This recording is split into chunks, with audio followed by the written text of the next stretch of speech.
During the height of the pandemic, this factory exported a record number of bicycles to the United States. But because of inflation in the US and bilateral trade tensions, sales are at record lows. I have joined the business more than 20 years, and many of my customers are in the business more than 30, 40 years. They have never experienced the market as bad as today. Reduced foreign demand for Chinese goods is just one of the challenges facing the economy. Disappointing data for July points to faltering growth. Industrial output grew 3.7% from a year earlier, compared to 4.4% in June. Retail sales rose by 2.5%, the slowest growth since last December, despite the peak summer travel season.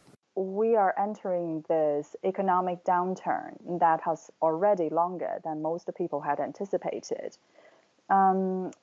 And the main risk now in China is that it might be locked into this confidence trap.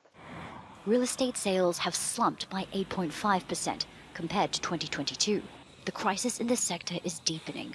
High-profile developer Country Garden suspended the trade of onshore bonds on Monday. Its shares have plunged to a record low, further damaging investor confidence in the industry that was once a pillar of economic growth. The government in Beijing is downplaying concerns.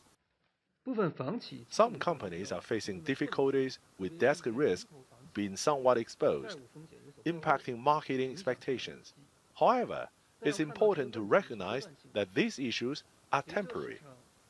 A decision to stop publishing youth unemployment totals every month has sparked anger online. The government says it needs to improve the way the data is measured. In June, the jobless rate for under 24-year-olds hit a record high of 21%. If you close your eyes, then it doesn't exist, read one comment, which was liked over 5,000 times. Whether you go to college or not go to college, it's not very easy to find a job, to be honest.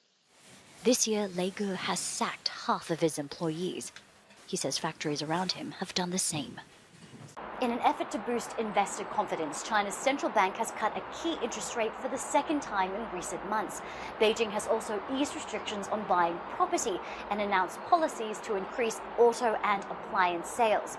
But many analysts say these government measures aren't enough to pull the economy out of its current slump. Katrina Yu, Jazeera, Beijing.